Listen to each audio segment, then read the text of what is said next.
Hello students. पिछली कक्षा में हमने सिद्ध साहित्य के विषय में अध्ययन किया। अब इस पार्ट में हम नाथ साहित्य को पढ़ेंगे। नाथ साहित्य की शुरुआत जो होती है वो लगभग 13वीं-14वीं शताब्दी से होती है और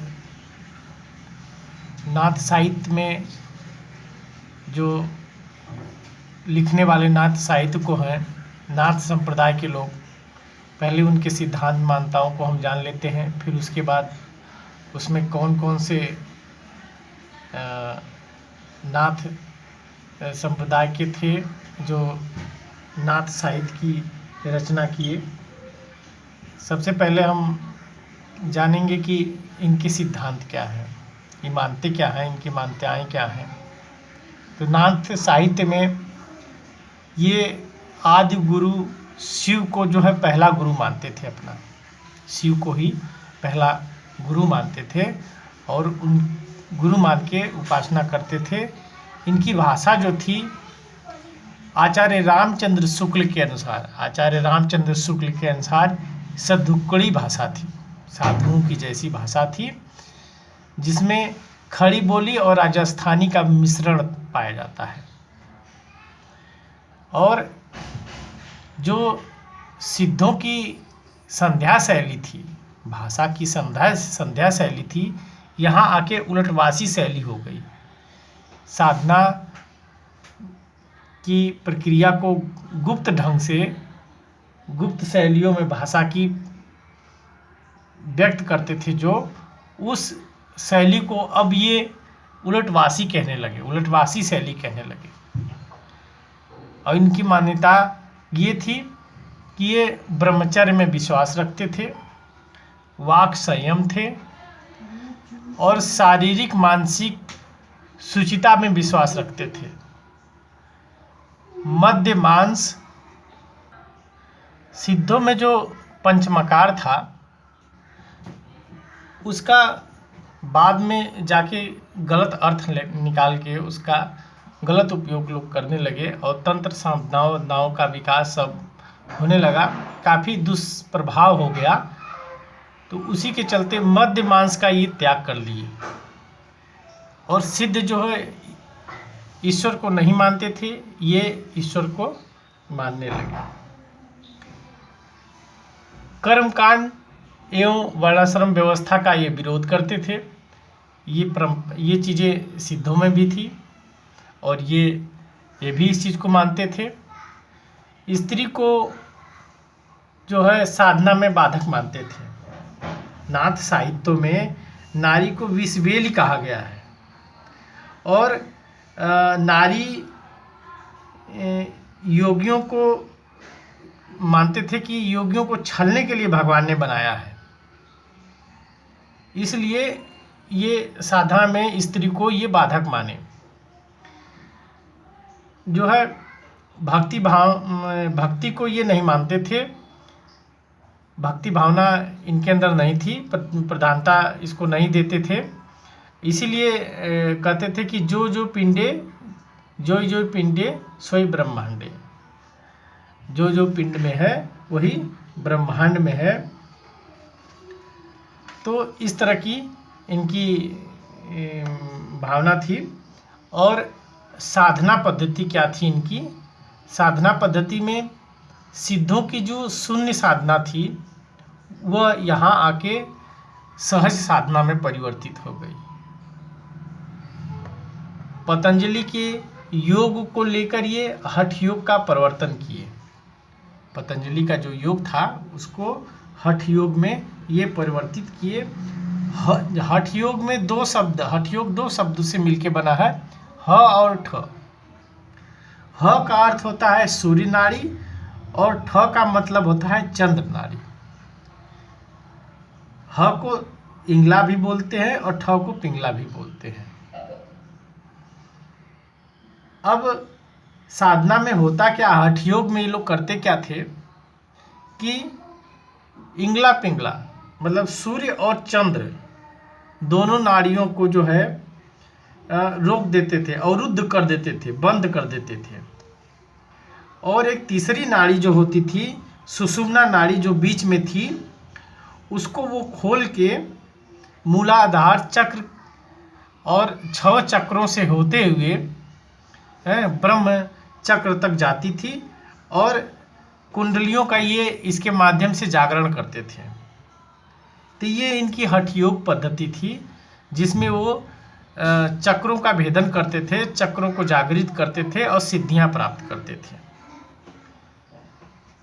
तो इंगला, पिंगला और सुषुम्ना 3 नाड़ियां इनकी महत्वपूर्ण थी, जिसमें इंगला पिंगला को बाधित करके और सुषुम्ना को खोलते थे और उसके माध्यम से जो है जाके ब्रह्म चक्र में वो मिलती थी और सभी चक्रों का भेदन होता था और जागरण होता था। चूँकि नाथों की उत्पत्ति जो है सिद्धों से हुई, तो अब सिद्धों से अलग होने का क्या कारण था, इस कारण को हम समझ लें। क्योंकि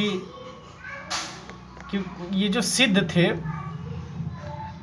इनके में भोग प्रधानता थी, वाम मार्गी भोग प्रधानी थी ये। तो ये चीज़ कुछ सिद्धों को अच्छी नहीं लगी, जो अपने को अलग कर लिए इससे आके।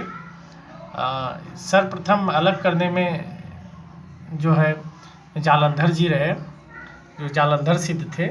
इन्होंने सर्वप्रथम अपने को अलग किया और नाथों की संख्या के विषय में यदि हम कहेंगे तो 9 मानी जाती है। विद्वानों ने नाथों की जो सूची प्राप्त की है वो 76 नाथों की सूची प्राप्त की है। लेकिन जो नाथों से संबंधित ग्रंथ है गोरक्ष सिद्धांत, तो गोरक्ष सिद्धांत में 9 नाथों का नाम दिया गया है। ये 9 नाथों का नाम दिया गया है।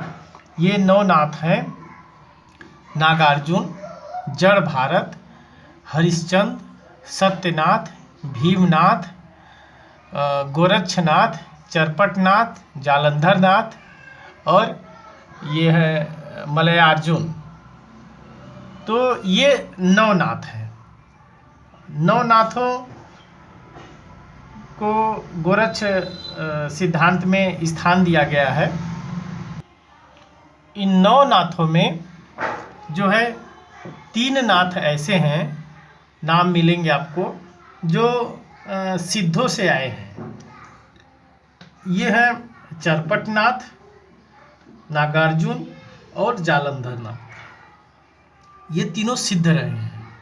और चूँकि नाथ परंपरा का विकास सिद्धों से हुआ है, तो उससे अलग हुए हैं, तो इसमें कुछ सिद्ध भी हैं। चरपटनाथ का हमने इसके पहले जब सिद्ध पढ़ाया था, तो चरपटनाथ का उल्लेख किया था चरपटिया के नाम से। चरपटिया गुरु जो कुकुरपिया के गुरु थे, चरपटिया, तो ये आके यहाँ चरपटनाथ हुए। तो ये 3 नाम हम याद रखेंगे कि 9 नाथों में 3 जो ऐसे हैं नाम जो सिद्ध हैं। एक है नागार्जुन और दूसरा है जालंधरनाथ और तीसरा है चरपटनाथ। तो ये नाथ हैं। अब यहाँ तक कि राहुल शंकरतायन ने कह दिया है कि सिद्ध साहित्य के ही विकसित रूप को नाथ साहित्य कहा जाता है।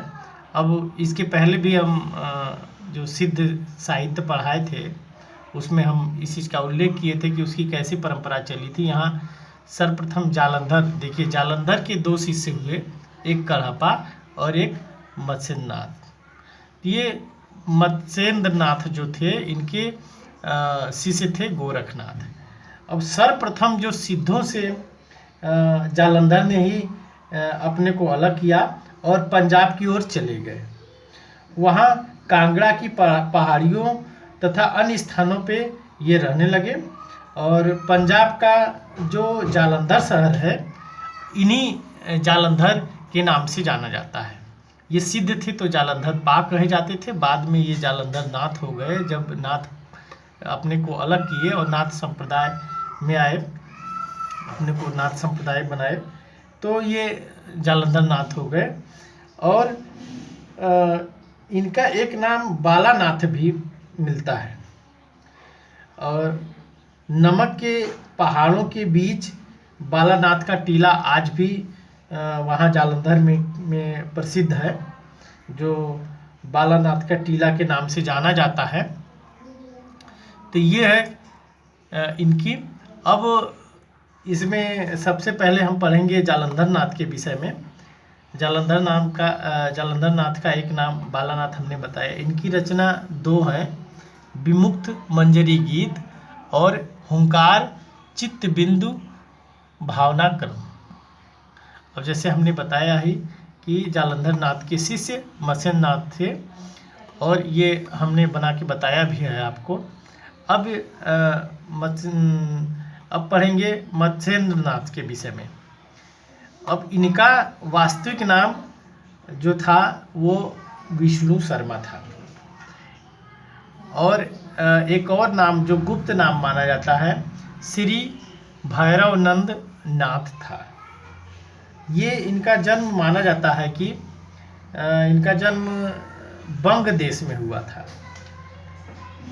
बंग देश में हुआ था। और इनकी रचना कौल ज्ञान निर्णय है, जो प्रतियोगिता में अक्सर करके पूछी जाती है और महत्वपूर्ण है। तो इनके